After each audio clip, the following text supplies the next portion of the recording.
to my channel. First, நம்ம சேனல்ல என்ன டைப் ஆஃப் வீடியோஸ் நான் அப்லோட் பண்ண போறேன் அதை தெளிவாக சொல்லிக்கிறேன் உங்ககிட்ட. நம்ம சேனல்ல காம்படிட்டிவ் எக்ஸாமுக்கு தேவையான கண்டென்ட் தான் நம்ம சேனல்ல நான் டிஸ்ப்ளே பண்ண போறேன். ஸோ காம்படிட்டிவ் எக்ஸாம்னு எடுத்துக்கிட்டிங்கன்னா TNPSC, RRB, CTET, TNTET. So இந்த 4 எக்ஸாமுக்கு ரிலேட்டடான கண்டென்ட் தான் நம்ம சேனலில் நான் டிஸ்ப்ளே பண்ண போகிறேன். ஓகே, ஸோ இப்போ வந்து ப்ரெசண்ட்டாக வந்து ஆர்ஆர்பியில் என்டிபிசி எக்ஸாம் வந்து நமக்கு டிக்ளேர் பண்ணியிருக்காங்க. ஸோ என்டிபிசி எக்ஸாம்னு நீங்கள் எடுத்துக்கிட்டிங்கன்னா அதில் வந்து உங்களுக்கு வந்து அப்ஜெக்டிவ் டைப் கொஷின்ஸ் தான் கேட்பாங்க. ஸோ இந்த ஸ்க்ரீனில் டிஸ்பிளே இருக்குது உங்களுக்கு தெரியுதா, கொஷின் கேட்பாங்க, 4 ஆன்சர்ஸ் கொடுப்பாங்க. ஸோ நம்ம கரெக்ட் ஆன்சரை வந்து செலக்ட் பண்ணணும். ஸோ இதான் வந்து எக்ஸாமோட டைப்பு. அண்ட் இதோட சிலபஸ்ன்னு நீங்கள் பார்த்துக்கிட்டிங்கன்னா ஜென்ரல் அவேர்னஸ், ஆப்டிடியூட், ரீசனிங், இந்த 3 டாபிக்குள்ளே இருந்து தான் கேட்பாங்க. நம்ம ஜென்ரல் அவேர்னஸ்ங்கிற டாபிக் எடுத்துக்கிட்டோன்னா அதில் ஒரு 40 கொஷின்ஸ் கேட்பாங்க, ஆப்டிடியூடில் 30 கொஷின்ஸ், ரீசனிங்கில் 30 கொஷின்ஸ். ஸோ மொத்தமாக நமக்கு 100 கொஷின்ஸ் கேட்பாங்க. நம்ம போன வீடியோவில் என்ன பார்த்தோம்னா ஜென்ரல் அவேர்னஸில் உள்ள ஒரு 15 கொஷின்ஸ் பார்த்தோம். அது என்னடானா ப்ரீவியஸ் இயர் கொஷின்லேருந்து எடுத்து தான் உங்களுக்கு டிஸ்பிளே பண்ணியிருக்கேன். அண்ட் இந்த வீடியோலையும் ஒரு 15 கொஷின்ஸ் பார்க்க போகிறோம். அதுவும் ப்ரீவியஸ் இயர் கொஷின்லேருந்து தான் எடுத்திருக்கேன். ஸோ இன்னும் வருங்காலத்தில் போடுற வீடியோஸ்லையும் ப்ரீவியஸ் இயர் கொஷின்ஸும் இருக்கும். அது போக வந்து நம்ம எக்ஸ்பெக்ட் பண்ணலாம், ஓகே இந்த கொஷின்ஸ்லாம் வரலாம் அப்படிங்கிற மாதிரி எக்ஸ்பெக்ட் பண்ணுற கொஷின்ஸையும் உங்களுக்கு நான் டிஸ்பிளே பண்ணுவேன். அண்ட் ஒவ்வொரு கொஷின்ஸ் உங்களுக்கு டீச் பண்ணும்போதும் அதுக்கு ரிலேட்டடான கண்டென்ட்டும் நான் உங்களுக்கு சொல்லி கொடுத்துருவேன். ஓகேவா, நம்ம ஜென்ரல் அவேர்னஸ் டாபிக் எடுத்துக்கிட்டோன்னு வைங்களேன், அதில் நம்ம கரண்ட் அஃபேர்ஸ் படிக்கணும், ஐஎன்எம் படிக்கணும், ஜியோகிரஃபி படிக்கணும், பாலிட்டி படிக்கணும். அண்ட் தென் அது போக வந்து இப்போ உள்ள சயின்ஸில் உள்ள டெக்னாலஜி படிக்கணும். And CBSE science book 10th வரை படிக்கணும். அண்ட் நம்ம monuments, UN organisation, flags, flora and fauna of India, அப்படின்னு நம்ம நிறைய டாபிக்ஸ் கவர் பண்ண வேண்டியது இருக்கும். ஸோ எல்லாமே உங்களுக்கு இந்த ஜென்ரல் அவேர்னஸ் சீரீஸ் நீங்கள் தொடர்ந்து பார்த்துட்டே வந்தீங்கன்னா உங்களுக்கு ஓரளவு நான் எல்லாமே கவர் பண்ணி கொண்டு வந்துடுவேன். ஓகேவா, அண்ட் இன்னும் வருங்காலத்தில் ஆப்டிடியூட் அண்ட் ரீசனிங்க்கும் இதே மாதிரி நான் சீரியஸாக வீடியோ போட போகிறேன். அண்ட் உங்களோட சப்போர்ட்டும் இதே மாதிரி கொடுத்துட்டு வாங்க. இப்போ ஓரளவு உங்களுக்கு ஒரு ஐடியா வந்திருக்கும்னு நினைக்கிறேன், எது ரிலேட்டடாக நாங்கள் வீடியோ போடுறோம் அண்ட் இனிமேல் எது ரிலேட்டடாக வீடியோஸ் வரும்னு. ஓகே, ஸோ நம்ம இப்போ வீடியோக்குள்ளே போகலாம். போன வீடியோவில் 15 கொஷின்ஸ் பார்த்தோம். பார்க்காதவங்க பிளேலிஸ்ட்டில் இருக்கும், போய் பார்த்துக்கோங்க. அண்ட் இது ஜென்ரல் அவேர்னஸோட செகண்ட் பார்ட். ஸோ இதில் இன்னொரு 15 கொஷின்ஸ் நம்ம பார்ப்போம். ஸோ நம்ம 16th question, on which festival did the Jallianwala Bagh massacre take place? So இந்த கொஷின் என்னடானா எப்போ ஜாலியன்வாலா பாக் மாஸ்கர் நடந்துச்சுன்னு கேட்குறாங்க. ஸோ நான் உங்களுக்கு இங்கிலீஷ்லையும் சொல்லி தமிழையும் டிரான்ஸ்லேட் பண்ணிடுவேன். ஏன்னா தமிழ் மீடியம் ஸ்டூடெண்ட்ஸும் நம்ம சேனல் பார்ப்பீங்க. ஸோ அவங்களுக்கு யூஸ்ஃபுல்லாக இருக்கணும்னு சொல்லி தான் நான் both English as well as Tamil ரெண்டுலேயும் நான் உங்களுக்கு சொல்கிறேன். ஓகேவா, ஸோ 16th கொஷின் நம்ம என்ன கேட்டிருக்காங்கன்னா எந்த ஃபெஸ்டிவல் அப்போ ஜாலியன்வாலா பாக் இன்சிடென்ட் நடந்துச்சு அப்படின்னு கேட்குறாங்க. ஸோ ஆப்ஷனில் பாருங்கள், உங்களுக்கு பைசக்கி, குருநானக் ஜெயந்தி, தீபாவளி, ஹோலி, 4 ஆப்ஷன்ஸ் கொடுத்துருக்காங்க. இதோட கரெக்ட் ஆன்சர் வந்து பைசக்கி. ஓகே, ஸோ இப்போ இதுக்கு ஆன்சர் வந்து பைசக்கி அப்படின்னு பார்த்துட்டீங்க. ஸோ இப்போ இந்த கொஷின்லேருந்து இதுக்கு ரிலேட்டடான கண்டென்ட் நம்ம என்னெல்லாம் படிக்கணும்னா ஃபர்ஸ்ட் பைசக்கினா என்ன ஃபெஸ்டிவல், அது எங்கே செலிப்ரேட் பண்ணுறாங்கன்னு பார்க்கணும். பைசக்கி வந்து ஒரு ஹார்வெஸ்ட் ஃபெஸ்டிவல். எப்படி நம்ம தமிழ்நாட்டில் பொங்கல் செலிப்ரேட் பண்ணுறோம் ஒரு ஹார்வெஸ்ட் ஃபெஸ்டிவல், அதே மாதிரி பைசக்கி வந்து பஞ்சாபோட ஹார்வெஸ்ட் ஃபெஸ்டிவல். ஓகேவா, நெக்ஸ்ட் ஜாலியன்வாலா பாக் இன்சிடென்ட் அப்படின்னா உங்களுக்கு என்னன்னு தெரியணும். ஓகேவா, ஜாலியன்வாலா பாக் வந்து ஒரு பிளேஸ், அது எங்கே இருக்குன்னா அம்ரிஸ்டர் பஞ்சாப்ல இருக்கு. ஓகே, அங்கே என்ன பண்ணாங்கன்னா நிறைய இந்தியன் சேர்ந்து ப்ரொட்டஸ்ட் பண்ணாங்க. ப்ரொட்டஸ்ட்னா போராட்டம் பண்ணாங்க. ஸோ பேசிக்கலி போராட்டம் பண்ணாங்கன்னா அதுக்கு ஏதாச்சும் ஒரு இதை அப்போஸ் பண்ணி தான் போராட்டம் பண்ணுவாங்க. இதில் அவங்க எதை அப்போஸ் பண்ணுறாங்கன்னா ஒரு ஆக்டை அப்போஸ் பண்ணுறாங்க. என்ன ஆக்ட்னா ரவுலட் ஆக்ட். ஓகே, ரவுலட் ஆக்ட்னா ஒன்றுமே இல்லை, ஒரு ரூலுங்க. ஸோ பிரிட்டிஷ் நம்மளை ஆட்சி பண்ணும்போது உங்களுக்கு ஆல்ரெடி தெரியும், பிரிட்டிஷ் நம்மளை ஆட்சி பண்ணாங்க. அந்த டைம் ஒரு ரவுலட் ஆக்ட்னு ஒன்று போடுறாங்க. அந்த ஆக்ட் என்னன்னா பிரிட்டிஷ் போலீஸ் ஆஃபீஸர்ஸ் வந்து யாரனாலும் எப்போனாலும் அரெஸ்ட் பண்ணிக்கலாம், எந்த ரீசனும் இல்லாமல். ஸோ இந்த ஆக்ட் வந்து எப்போ பாஸ் ஆகுதுன்னா 18th March 1990 பாஸ் ஆகுது. ஸோ இதை பார்த்த இந்தியன்ஸ் இதுக்கு அகெயின்ஸ்டாக ப்ரொட்டஸ்ட் பண்ணுறாங்க. எங்கேருந்து ப்ரொட்டஸ்ட் பண்ணுறாங்கன்னா ஜாலியன் வாலாபாக்ங்கிற இடத்துல இருந்து ப்ரொட்டஸ்ட் பண்ணுறாங்க. ஓகேவா? இந்த ப்ரொட்டஸ்ட் எந்த இயரில் அண்ட் எந்த டைம் பீரியட் நடக்குன்னா 13th ஏப்ரல் 1990 நடக்கு. ஸோ இந்த ப்ரொட்டஸ்ட் நடக்குல்ல, அன்னைக்கு என்ன நாள்னா பைசைக்கி. ஸோ பைசைக்கினா சொல்லிட்டு ஒரு ஹார்வெஸ்ட் ஃபெஸ்டிவல். ஸோ இந்த ஜாலியன் வாலாபாக் இடத்துல வந்து ப்ரொட்டஸ்ட் பண்ணுற பீப்புளும் இருக்காங்க, இந்த பைசைக்கியை செலிப்ரேட் பண்ணுற பீப்புள்ஸும் இருக்காங்க. சரியா? இவங்க எல்லாரும் சேர்ந்து இருக்கும்போது ஒரு கமாண்டர் இருக்கார். அவர் பேர் வந்து கொலோனல் ரெஜினால்ட் டயர். இந்த கமாண்டர் என்ன பண்ணுறாருன்னா அவரோட ட்ரூப்ஸை கொண்டுட்டு வராரு. ட்ரூப்ஸ்னா எப்படி சொல்லலாம்னா சோல்ஜர்ஸ் எல்லாத்தையும் கூட்டிட்டு வந்து இந்த ப்ரொட்டஸ்ட்ல இருந்திருப்பாங்களே எல்லாத்தையும் சுட்டு தள்ளுறாங்க. ஓகேவா? இப்படி பண்ணும்போது நிறைய பேர் செத்து போயிடுறாங்கங்க. ஸோ அங்கே நிறைய பேர்னா மென்னு உமனு சில்ட்ரன் நிறைய பேர் இருந்தால் ஒரு பெரிய மாஸ் கேர் ஆகுது. ஓகே, மோர் தென் 900 பீப்புள்ஸ் செத்து போயிட்டாங்க. சரியா? அதனால இது வந்து one of the major incident of Indian national movement. சரியா? நம்ம நேஷனல் மூவ்மெண்ட்டுக்காக போராடி இருப்பாங்க, அதுக்கு நிறைய இன்சிடென்ட் வரும்ல. ஸோ அதில் இது one of the major incident. Okay, so இந்த இன்சிடெண்ட்டை பார்த்த பிறகு தான் நம்ம மகாத்மா காந்தி வந்து ஒரு மூவ்மெண்ட் ஆரம்பிப்பார். அந்த மூவ்மெண்ட் பேர் நான் கோஆப்ரேட்டிவ் மூவ்மெண்ட். ஸோ நான் கோஆப்ரேட்டிவ் மூவ்மெண்ட் எப்போ நடந்துச்சுன்னா 1919 to 1922 நடந்துச்சு. ஸோ இந்த ஒரு கொஷின்லேயே நம்ம என்னெல்லாம் பார்த்துருக்கோம்னா ஃபர்ஸ்ட் ஜாலியன் வாலாபாக் எந்த ஃபெஸ்டிவல் அப்போ நடந்துச்சுன்னா பைசைக்கி. பைசைக்கி வந்து என்ன type of festival? Harvest festival. அது எங்கே செலிப்ரேட் பண்ணுவாங்கன்னா பஞ்சாபும் நார்த் பார்ட் ஆஃப் இந்தியாவிலையும் செலிப்ரேட் பண்ணுவாங்க. Okay, and next one Jallian வாலாபாக் எந்த டைமில் நடந்துச்சு, யூ மீன் விச் இயர் அப்படின்னு கேட்டாங்கன்னா 13th ஏப்ரல் 1990. ஜாலியன் வாலாபாக் எங்கே இருக்குன்னா அம்ரிஸ்டர், பஞ்சாப். ஓகே, ஸோ ஜாலியன் வாலாபாக் நடக்க என்ன காரணம்னா ரவுலட் ஆக்ட். ரவுலட் ஆக்ட் எப்போ போட்டாங்கன்னா 18th மார்ச் 1990. அண்ட் இந்த ரவுலட் ஆக்டை போட்டவர் யாருன்னா colonel Reginald Dyer. Okay, and due to இந்த ஜாலியன் வாலாபாக் மாஸ் கேர்னால நான் கோஆப்ரேட்டிவ் மூவ்மெண்ட் நடந்திருக்கு. Okay, so first Rowlatt act போடுறாங்க, அதனால ஜாலியன் வாலாபாக் இன்சிடென்ட் நடக்கு. அந்த இன்சிடென்ட்டால் நெக்ஸ்ட் நான் கோஆப்ரேட்டிவ் மூவ்மெண்ட் நடக்கு. ஓகே, ஸோ பேசிக்கலி இது வந்து ஐஎன்எம்ல உங்களுக்கு ஒரு டாபிக் தான். ஐஎன்எம் படிக்கும்போது இப்படி நீங்கள் வந்து ஒரு ஸ்டோரி மாதிரி படிச்சுக்கலாம். இயர்லி ஃபர்ஸ்ட் என்ன நடந்துச்சு, அதனால என்ன ஆச்சு அப்படிங்கிற மாதிரி நீங்கள் படிச்சிங்கன்னு வைங்களேன், ஐஎன்எம் டாபிக் உங்களுக்கு ஈஸியாக இருக்கும். Okay, next question. 17th question. In the Republic of India, the administrative head of a union territory is. Okay, so இங்கே என்ன கேட்காங்கன்னா நம்ம இந்தியாவோட யூனியன் டெரிட்டரியில் அட்மினிஸ்ட்ரேட்டிவ் ஹெட்டு யாரா அப்படின்னு கேட்குறாங்க. ஓகேவா? ஆப்ஷன் ஏல லெஃப்டினன்ட் கவர்னர், ஆப்ஷன் பி வந்து கவர்னர், ஆப்ஷன் சி வந்து பிரசிடென்ட், ஆப்ஷன் டி வந்து பிரைம் மினிஸ்டர். ஸோ நமக்கு 4 ஆப்ஷன் கொடுத்துருக்காங்க.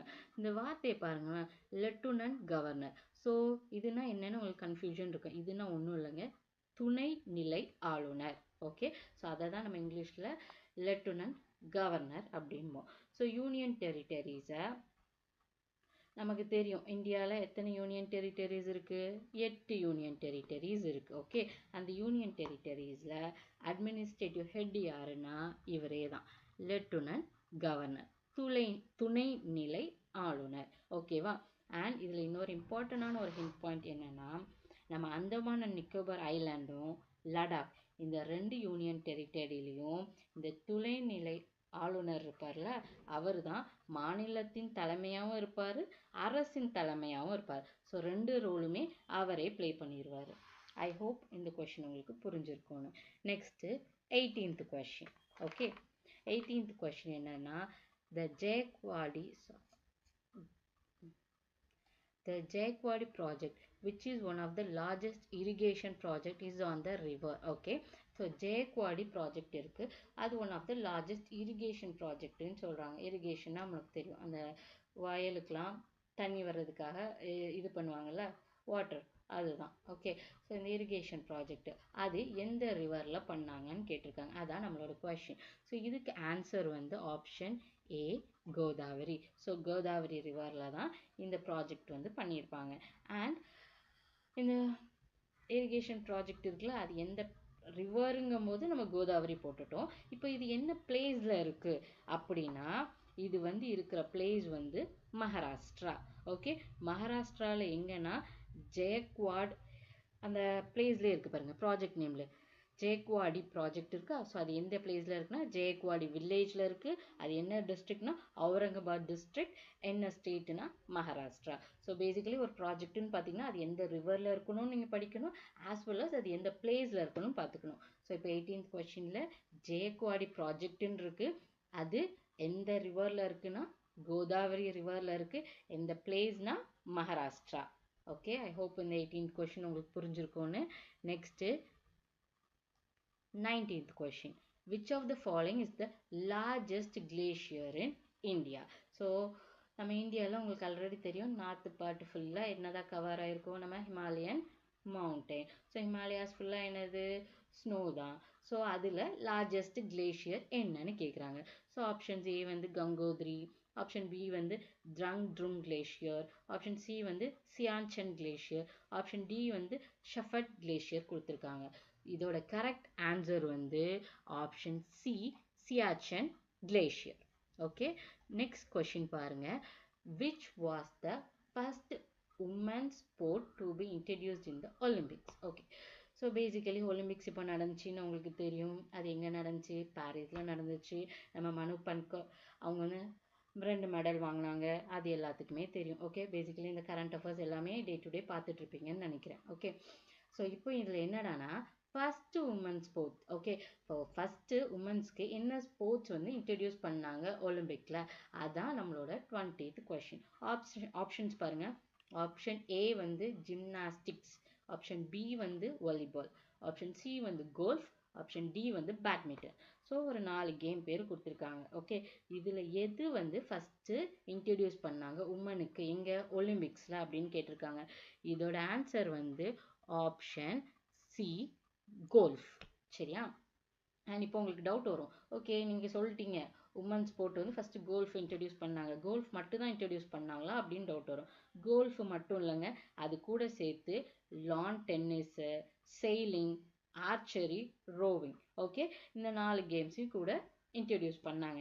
அண்ட் இது எங்கே நடந்திருக்கு அப்படிங்கிற டவுட்டும் நெக்ஸ்ட் வரும். அது எங்கே நடந்துன்னா பாரிஸ் கேம்ஸ். ஸோ பாரிஸில் எந்த இயர் நெக்ஸ்ட் உங்களுக்கு வரும் 1900. ஸோ ஃபஸ்ட்டு உமன் ஸ்போர்ட்ஸ் என்னெல்லாம் இன்ட்ரடியூஸ் பண்ணாங்கன்னா golf, lawn tennis, sailing, archery, rowing. Okay, உங்களுக்கு இது புரிஞ்சதுன்னு நினைக்கிறேன். அண்ட் இது எங்கே நடந்துச்சுன்னா பாரிஸில். இந்த இயர் நடந்துச்சுன்னா 1900. Next 21st question. Google in partner with the Railways Telecom Wiring Railtel introduced the first public Wi-Fi service at the DAS railway station. So Google வந்து நம்ம ரயில்வே டெலிகாம் கூட ஒரு பார்ட்னர்ஷிப் வச்சு எங்கே ஃபஸ்ட்டு ஃப்ரீ வைஃபை கொடுத்தாங்க எந்த railway ஸ்டேஷனில். So இதெல்லாம் வந்து கரண்ட் அஃபேர்ஸ் ரிலேட்டடான கொஷின்ஸ். ஓகே, ஆப்ஷன் ஏ வந்து திருவாந்திரம் சென்ட்ரல், ஆப்ஷன் பி வந்து மும்பை சென்ட்ரல், ஆப்ஷன் சி வந்து ஹவாரா ஸ்டேஷன், ஆப்ஷன் டி வந்து கான்பூர் சென்ட்ரல். இதோட ஆன்சர் வந்து option B Mumbai Central. Okay, and இது எப்போ பண்ணாங்கன்னா ஜான் 2016. ஸோ ஜான் 2016 கூகுள் வந்து ரயில்வே கூட ஒரு பார்ட்னர்ஷிப் பண்ணி ஃபஸ்ட்டு ஃப்ரீ வைஃபை எந்த ரயில்வே ஸ்டேஷன் கொடுத்தாங்கன்னா Mumbai Central. Okay, next 22nd question. If the pH value of a substance is lower than 7, it would be considered as.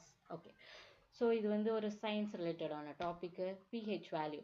So basically நம்ம P H வேல்யூன்னு எடுத்துக்கிட்டோன்னு வைங்க, அது 0 to 14 வரைக்கும் போகுங்க. ஓகே, அதில் நடுவில் 7. ஓகே, இந்த 7 இருக்குது தெரியுமா, இந்த 7 வந்து என்னன்னு சொல்லுவாங்கன்னா நியூட்ரலும்பாங்க. ஸோ நியூட்ரலுக்கு எக்ஸாம்பிள் வந்து வாட்டர். அண்ட் தென் இந்த 0 to 7 வரும் தெரியுமா பிஹெச் வேல்யூ, அதை என்னன்னு சொல்லுவாங்கன்னா ஆசிட். அண்ட் 7 to 14 pH லெவலில் வரும்ல, அதை என்ன சொல்லுவாங்கன்னா பேஸ் அப்படின்னு சொல்லுவாங்க. ஸோ மறுபடியும் சொல்கிறேன், பிஹெச் வேல்யூனா 0 to 14 வரைக்கும் வரும். அதோட மிடில் வேல்யூ வந்து 7. அதை நம்ம நியூட்ரலுமோ, நியூட்ரலுக்கு எக்ஸாம்பிள் வந்து வாட்டர். and 0 to 7 அதாவது less than 7 அப்படின்னா அது வந்து acid and more than 7 அதாவது 7 to 14 pH value வந்துன்னா அதை நம்ம பேஸ்ன்னு சொல்லுவோம். இப்போ நம்ம கொஸ்டின் பாருங்க என்ன கேட்டிருக்காங்கன்னா if the pH value of a substance is lower than 7. So கேட்டிருக்காங்க என்ன கேட்டிருக்காங்க lower than 7. ஓகே ஸோ 7ஓட கம்மி அப்படின்னா என்னது அது வந்து acid. Next 23rd question. In 2013, the first human liver was grown from stem cells in. Okay இது எங்க நடந்திருக்கும்னா ஆப்ஷன் ஏ ஜப்பானா, option B USA, option C Germany, option D France. 4 இருக்கு. இதுல எதுனா option A Japan. Next 24th question. In which state is the World Heritage Site Basilica of Bom Jesus located? So கேட்டிருக்காங்க world heritage side இது basilica of porn Jesus எங்கே locate ஆயிருக்கு. So இந்த place வந்து என்னன்னா இது வந்து ஒரு சர்ச்சுங்க. ஓகே இது எங்கே லொக்கேட் ஆயிருக்குன்னு கேட்டிருக்காங்க. ஆப்ஷன்ஸ் வந்து A Goa, B Andhra Pradesh, C Tamil Nadu, D Kerala. Okay இது எங்கே லொக்கேட் ஆயிருக்குன்னா ஆப்ஷன் ஏ கோவாவில் லொக்கேட் ஆயிருக்கு. ஸோ இந்த வேர்ட் போட்டிருக்காங்க பாருங்க world heritage side. So world heritage side அப்படின்னா இது யாரு நமக்கு கொடுப்பாங்கன்னா யுனெஸ்கோ கொடுப்பாங்க. UNESCO அதை தான் நம்ம யுனெஸ்கோம்போம். அதோட ஃபுல் ஃபார்ம் என்னடானா United Nations educational scientific and cultural organisation. இது ஒரு ஆர்கனைசேஷன். இங்கே இதோட வேலை என்னடானா அவங்க வந்து வேர்ல்டு பீஸையும் வேர்ல்டு செக்யூரிட்டியும் பார்த்துப்பாங்க. எப்படின்னா நல்லா எஜுகேஷன் சயின்ஸு கல்ச்சர் ஓகே அது எல்லாமே வந்து நல்லபடியாக பார்த்துப்பாங்க. அதான் இவங்களோட வேலைங்க. ஸோ இவங்க வந்து வேர்ல்டு ஹெரிட்டேஜ் சைட்டுன்னு இதெல்லாம் ரொம்ப அதுன்னு சொல்லலாம் ரொம்ப பழமையானது ஓகே அதெல்லாம் வந்து வேர்ல்டு ஹெரிட்டேஜ் சைட்ஸை டிக்ளேர் பண்ணி அதை பாதுகாப்பாங்க. ஓகே அப்படி நம்ம இந்தியாவில் எத்தனை வேர்ல்டு ஹெரிட்டேஜ் சைட் இருக்குன்னா 42 வேர்ல்டு ஹெரிட்டேஜ் சைட் இருக்குங்க. இப்போ லாஸ்ட்டாக 42nd எதை சேர்த்துருப்பாங்கன்னா ஹவுசாலா டெம்பிள். அது எந்த ஸ்டேட்டில் இருக்குன்னா கர்நாடகா ஸ்டேட்டில் இருக்குது. அதை எந்த இயரில் சேர்த்தாங்கன்னா 2023ல் சேர்த்துருப்பாங்க. ஓகேவா அண்ட் நம்ம யுனெஸ்கோ பற்றி சொன்னல United Nations educational scientific and cultural organisation. இந்த ஆர்கனைசேஷன் எப்போ ஆரம்பிச்சிருப்பாங்கன்னா November 16, 1945ல் ஆரம்பிச்சிருப்பாங்க. இதோட ஹெட் குவார்ட்டர்ஸ் எங்கே இருக்குன்னா பாரிஸ். ஓகே அண்ட் இதே மாதிரி யுனைடெட் நேஷன்ஸ்லேயே நிறைய இருக்குங்க. ஸோ அதுவும் கொஞ்சம் பார்த்துக்கோங்க எக்ஸாம்ஸ்க்கு கண்டிப்பாக அதில் வந்து கொஷின்ஸ் இருக்கும். 25th which of the following is not a rich source of calcium. So கொடுத்துருக்க ஆப்ஷனில் எது வந்து கால்சியம்க்கு ரிலேட்டடானது கிடையாது அப்படின்னு கேட்டிருக்காங்க. ஆப்ஷன் ஏல வந்து சீஸ், ஆப்ஷன் பியில் வந்து கொலாடல் கிரீன்ஸ், ஆப்ஷன் சி வந்து ஃபிக்ஸ், ஆப்ஷன் டி வந்து கேரட் கேட்டிருக்காங்க. இதில் ஆன்சர் வந்து ஆப்ஷன் டி கேரட்ஸ். ஓகேவா அப்போது கேரட் வந்து கால்சியம் இல்லைங்கிறீங்க. அப்போ அதில் என்ன இருக்குன்னு உங்களுக்கு ஒரு டவுட் இருக்கும். ஓகேவா அதில் என்ன இருக்குன்னா பெட்டா கரோட்டின் அப்படின்னு ஒரு இது இருக்குது. ஓகேவா ஸோ கேரட்டில் என்ன இருக்குன்னா பெட்டா கரோட்டின். ஸோ இதெல்லாம் சயின்ஸ் ரிலேட்டட் டாப்பிங்க்கு. ஸோ நான் ஜென்ரல் அவேர்னஸ் டீச் பண்ணும்போது எல்லாமே கொண்டு வந்துடுவேன். ஸோ மேக்ஸிமம் உங்களுக்கு எக்ஸாமுக்கு முன்னாடி எல்லாமே கவர் ஆயிரும். ஓகேவா இப்படி நம்ம ரிலேட்டடான கண்டென்ட் சொல்லும் போதே ஸோ கொஞ்சம் நல்லா கவனிங்க. கேரட் இருக்குல்ல அதில் என்ன இருக்குன்னா பெட்டா கேரோட்டின் இருக்கு. அது என்ன பண்ணுன்னா நம்ம பாடிக்குள்ளே போகணும்ன பிறகு அது வந்து விட்டமின் ஏயா கன்வெர்ட் ஆயிடுது. Next question, 26th question. Who was the first Indian to become a Nobel laureate? Okay. So question என்னதானா first Indian யாரு நோபல் ப்ரைஸ் வாங்கினாங்க அதை தாங்க இப்படி கேட்டிருக்காங்க. ஸோ ஆன்சர் ஆப்ஷன்ஸில் என்ன கொடுத்துருக்காங்கன்னா A Rabindranath Tagore, B Mahatma Gandhi, C C V Raman, D mother Teresa. Okay so இதோட ஆன்சர் வந்து ஐ ஹோப் இது எல்லாத்துக்குமே தெரிஞ்ச டாபிக் தான். Option A Rabindranath Tagore. Okay so basically first இந்தியனும் இவர் தான், ஃபஸ்ட்டு ஏஷியனும் இவர் தான். So first Indian Nobel prize வாங்குறதும் நம்ம டாகூர் தான். ஃபஸ்ட்டு ஏஷியன் யாருனாலும் டாகூர் தான். தாகூர் வந்து ஒரு பெங்காலி போயட். ஓகேவாங்க so first Indian Nobel prize வாங்கினவர் ரவீந்திரநாத் டாகூர் தான். ஃபர்ஸ்ட் ஏஷியனும் இவர் தான், ரவீந்திரநாத் டாகூர் தான். அண்ட் இவரை வந்து பெங்காலி போயட், ஓகேவா? ஏன்னா இவர் வந்து பெங்காலை சேர்ந்தவர். ஓகே, இவரோட ரிலேட்டடான கண்டென்ட்ஸ்ன்னு பார்க்கும்போது இவர் எதுக்காக நோபல் ப்ரைஸ் வாங்கினாங்கன்னா அவரோட லிட்ரேச்சர் ஒர்க்குக்காக. ஸோ லிட்ரேச்சர் ஒர்க், இந்த லிட்ரேச்சர் ஒர்க்கோட பேர் வந்து கீதாஞ்சலி. ஓகே, அந்த லிட்ரேச்சர் ஒர்க்குக்காக தான் அவர் வந்து நோபல் ப்ரைஸ் வாங்கியிருப்பாரு. எந்த இயரில் வாங்கியிருப்பாருன்னா 1913. ஓகே, ஸோ 1913ல் கீதாஞ்சலி அப்படிங்கிற லிட்ரேச்சர் ஒர்க்குக்காக அவர் என்ன வாங்கியிருப்பாரு? Nobel prize வாங்கியிருப்பாரு. இவரோட பென் நேம் என்னன்னா Bhanusimha. So whenever you are studying about a poet, என்ன பண்ணுங்கன்னா அவங்களோட பென் நேம், ஸோ அவங்களோட அந்த நேம், ஃபார் எக்ஸாம்பிள் தமிழ் அவங்களோட புனைப்பெயர் எல்லாமே படித்து வச்சுக்கோங்க. ஓகேவா? ஸோ நம்ம டாகூரோட பென் நேம் என்னன்னா பனுசிம்ஹா. ஓகே, ஸோ ரவீந்திரநாத் டாகூர் தான் ஃபர்ஸ்ட் இந்தியன் நோபல் ப்ரைஸ் வாங்குறதும் first Indian as well as first ஏஷியன். ஓகே, அண்ட் நெக்ஸ்ட் இவர் எந்த இதுக்காக நோபல் ப்ரைஸ் வாங்கியிருப்பாருன்னா கீதாஞ்சலிங்கிற அவரோட லிட்ரேச்சர் ஒர்க்குக்காக தான் வாங்கியிருப்பாரு. எந்த இயர்லாம் 1913. அவரோட பென் நேம் வந்து பனுசிம்ஹா. ஓகே, அண்ட் நெக்ஸ்ட் டாகூரை பற்றி ஒரு இம்பார்ட்டண்டான விஷயம் என்னன்னா அவர் வந்து ஒரு யூனிவர்சிட்டி வச்சிருந்தார். எங்க? பெங்கால்ல. ஓகே, ஆல்ரெடி சொன்னோம்ல அவர் ஒரு பெங்காலி போயட்னு. ஸோ அவர் ஒரு யூனிவர்சிட்டி வச்சிருக்காரு எங்க? பெங்கால்ல. அந்த யூனிவர்சிட்டி பேர் வந்து விஸ்வ பாரதி யூனிவர்சிட்டி. இந்த விஸ்வ பாரதி யூனிவர்சிட்டி இருக்கு தெரியுமா? அதுவும் one of the UNESCO world heritage site. நம்ம வேர்ல்டு ஹெரிட்டேஜ் சைட்னா என்ன, யுனெஸ்கோ பற்றி என்னன்னு இப்போ தான் பார்த்தோம். ஸோ நம்ம இந்தியாவில் 42 சைட்ஸ் இருக்கு. அதில் இதுவும் ஒன் ஆஃப் த சைட்டு தான். யாரு? நம்ம ரவீந்திரநாத் டாகூரோட பெங்கால் யூனிவர்சிட்டி. அந்த பெங்கால் யூனிவர்சிட்டியோட பேர் என்னது? விஸ்வ பாரத் யூனிவர்சிட்டி. ஓகே, நெக்ஸ்ட் நம்மளோட நேஷனல் அந்தம் இருக்குல்ல, ஜனகணமன, அதை பண்ணவரும் இவர் தான். நம்ம நேஷனுக்கு மட்டும் இல்லை, பங்களாதேஷுக்கு தெரியுமா, அதுக்கு நேஷனல் அந்தம் செஞ்சவரும் நம்ம டாகூர் தான். ஓகே, அந்த பங்களாதேஷோட நேஷனல் அந்தம் என்னன்னா அமர் சோனார் பங்களா. ஓகே, பங்களாதேஷோட நேஷனல் அந்தம் என்னதுன்னா அமர் சோனார் பங்களா. ஓகே, அடுத்தது வந்து அது மட்டும் இல்லாமல் இவர் பெங்கால் பாயிண்ட் தானே. ஸோ பெங்காலோட ஸ்டேட் அந்தமும் இவர் தான் கம்போஸ் பண்ணார். அது வந்து என்னன்னா பங்லர் மாட்டி பங்லர் ஜோர். ஓகேவா? இதுதான் அந்த சாங். ஓகே, ஐ ஹோப் டாகூரை பற்றி ஓரளவுக்கு cover பண்ணிட்டோன்னு. Next 27.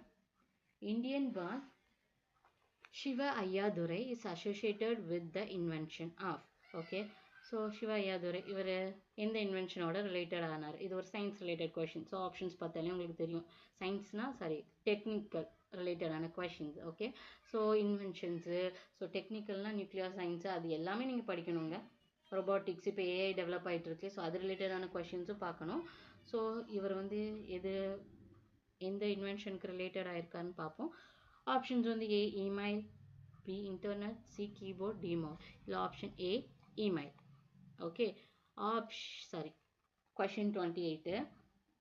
Okay, relocation of endangered or rare species from their natural habitat to protected area equipped for their protection and preservation is called. Okay, இந்த கொஷினோட அர்த்தம் என்னடானா relocation of endangered or rare species. So அழிஞ்சு வர்ற இனம் இருக்கும் தெரியுமா, animals எல்லாமே, அனிமல்ஸோ பேர்ட்ஸோ எதுவுமே, அதை வந்து அவங்களோட இடத்துல இருந்து, ஸோ அவங்களோட பூர்வீகம் ஒரு இடத்துல இருப்பாங்கள்ல, அதுலேருந்து ரீலொகேட் பண்ணுறாங்க. ரீலொகேட்னா வேறு இடத்துக்கு மாற்றி, ஆனால் அவங்களுக்கு வாழ்கிறதுக்கு தேவையான திங்ஸ் எல்லாம் கொடுத்து அவங்கள பார்த்துக்கிறாங்களே, அது பேர் என்ன அப்படின்னு கேட்டிருக்காங்க. ஸோ ஓகேவா, ஆப்ஷன்ஸில் என்ன கொடுத்துருக்காங்கன்னா ஏ வந்து எக்ஸிட் கன்சர்வேஷன், பி வந்து இன்சூட் கன்சர்வேஷன், சி வந்து எக்ஸைல் கன்சர்வேஷன், டி வந்து escape conservation. இதில் ஆன்சர் வந்து it is option A, excite conservation. ஓகேவா? ஸோ எக்ஸைட் கன்சர்வேஷன் என்னன்னா அழிஞ்சு வர ஒரு உயிரினத்தை அதோட இடத்துல இருந்து மாற்றி இன்னொரு இடத்துக்கு கொண்டு வந்து அதுக்கு தேவையான ஆதாரத்துக்கு தேவையானதுக்கு இதெல்லாம் கொடுத்து அதை வாழ வச்சு காப்பாற்றுறது தான் ex situ conservation. And option B பாருங்க, இன்னொன்று எக்ஸைட் கன்சர்வேஷனுக்கு இன்னொரு பேர் என்னன்னா ஆஃப் சைட் கன்சர்வேஷன். ஓகேவா? ஸோ அதை எக்ஸைட் கன்சர்வேஷன் சொல்லலாம், ஆஃப் சைட் கன்சர்வேஷன் சொல்லலாம். ஆப்ஷன் பி பாருங்க, அதோட நேம் வந்து இன்சைட் கன்சர்வேஷன் இருக்கு. இன்சைட் கன்சர்வேஷன்னா என்னன்னா, அழிஞ்சிட்டு வருதுல ஒரு ஒரு உயிரினம், அதை அதோட இடத்துலயே வச்சு அதுக்கு தேவையானது கொடுத்து பார்த்துக்கிறது தான் in situ conservation. Okay, I hope இந்த கொஸ்டின் உங்களுக்கு புரிஞ்சிருக்கும். 29th question. From which country is the fundamental duties of the Indian Constitution borrowed? இது வந்து நம்ம பாலிட்டி ரிலேட்டடான கொஸ்டின்ங்க. ஓகே, இதுக்கு ஆப்ஷன்ஸ் பாருங்க. UK, USA, USSR, Australia. Okay, so இவ்வளோ இது கொடுத்துருக்காங்க. ஸோ இந்த கண்ட்ரியில் எங்கேருந்து நம்ம ஃபண்டமெண்டல் டியூட்டிஸை அடாப்ட் பண்ணோம், பாரோ பண்ணணும், அதான் அதோட கொஷின்ஸ். ஓகேவா? ஸோ எங்கேருந்து வாங்கினோன்னா யூஎஸ்எஸ்ஆர். ஸோ உங்கள் எல்லாத்துக்குமே இப்போ ஒரு டவுட் வரும், யூஎஸ்எஸ்ஆர் அப்படின்னா என்னென்னு. ஒன்றுமே இல்லைங்க, இப்போ நம்ம ரஷ்யாங்கிறோம்ல, அதை தான் முன்னே வந்து யூஎஸ்எஸ்ஆர் அப்படின்னு சொல்லிட்டு இருந்தாங்க. ஓகே ஓகே, அண்ட் இது ரிலேட்டடான என்ன கண்டென்ட் பார்ப்போம்னா, ஃபண்டமெண்டல் டியூட்டிஸை எப்போ ஆட் பண்ணாங்கன்னா 42nd அமெண்ட்மெண்ட்டில் ஆட் பண்ணாங்க. ஓகே, 42nd அமெண்ட்மெண்ட்டில் ஆட் பண்ணாங்க. எந்த இயர்லனா 1976. ஓகே, ஸோ பாருங்கள், ஃபண்டமெண்டல் டியூட்டிஸை நம்ம பாரோ பண்ண கண்ட்ரி வந்து யூஎஸ்எஸ்ஆர். யூஎஸ்எஸ்ஆர்னா ரஷ்யா. ஓகே, மேபி உங்களுக்கு எக்ஸாமில் ரஷ்யான்னு கொடுக்கலாம். ஓகே, இல்லை யூஎஸ்எஸ்ஆர்னு கொடுக்கலாம், எதுனாலும் மார்க் பண்ணிடுங்க. ஓகேவா? அண்ட் அதை வந்து எந்த அமெண்ட்மெண்ட்டில் நம்ம இந்தியன் கான்ஸ்டியூஷனில் சேர்த்தாங்கன்னா 42nd அமெண்ட்மெண்ட்டில் சேர்த்தாங்க. எந்த இயர் சேர்த்தாங்கன்னா 1976 சேர்த்தாங்க. அண்ட் இந்த ஃபண்டமெண்டல் டியூட்டிஸை இந்தியன் கான்ஸ்டியூஷனில் சேர்க்கறது யாரோட ரெக்கமெண்டேஷனில் பண்ணாங்கன்னா Swaran Singh committee. Okay, Swaran Singh committee. Okay, first இந்த ஃபண்டமெண்டல் டியூட்டிஸ் ஆட் பண்ணும்போது 10 டியூட்டிஸ் தான் ஆட் ஆச்சுங்க. 11வது டியூட்டியை எப்போ ஆட் பண்ணாங்கன்னா 86th அமெண்ட்மெண்ட்டில் ஆட் பண்ணியிருப்பாங்க. ஓகே, 86th அமெண்ட்மெண்ட்டில் ஆட் பண்ணியிருப்பாங்க. இந்த இயர்லனா 2002. ஓகே, ஸோ ஃபஸ்ட்டு ஒரு ஃபண்டமெண்டல் டியூட்டிஸ் 10 இதை ஆட் பண்ணிட்டாங்க. 42nd அமெண்ட்மெண்ட்டு 1976 ஆட் பண்ணிட்டாங்க. எப்படி? ஸ்வரன் சிங் கமிட்டி அதுபடியா. ஓகே, இப்படி ஆட் பண்ணிட்டாங்க. பண்ண பிறகு லாஸ்ட்டாக 11th ஒன்று எப்போ ஆட் பண்ணாங்கன்னா 86th அமெண்ட்மெண்ட் 2002ல் ஆட் பண்ணாங்க. ஸோ இந்த 11th ஃபண்டமெண்டல் டியூட்டிஸ் என்னென்னா, பேரண்ட்ஸோ கார்டியன்ஸோ யாராக இருந்தாலும் சரி, அவங்க வீட்டில் இருக்க சில்ட்ரன் 6 to 14 இயர்ஸ்க்கு கண்டிப்பாக எஜுகேஷன் கொடுக்கணும். அதான் நம்மளோட 11th fundamental duty. 86th amendment 2002ல் ஆட் பண்ணதுங்க.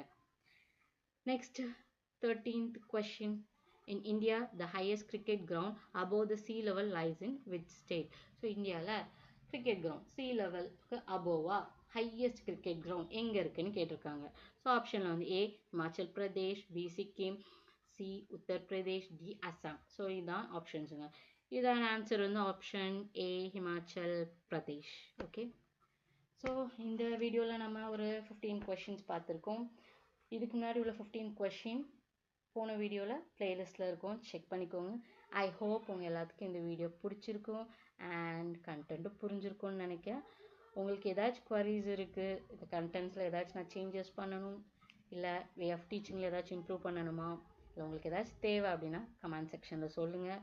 ஓகே, அண்ட் வீடியோஸ் பார்க்குற எல்லாருமே கைண்ட்லி கொஞ்சம் அந்த சப்ஸ்கிரைப் பட்டனையும் கொஞ்சம் ப்ரெஸ் பண்ணிட்டு போயிருங்க. Okay, thank you all. நம்ம நாளைக்கு இன்னொரு வீடியோவில் மீட் பண்ணலாம். தேங்க்யூ.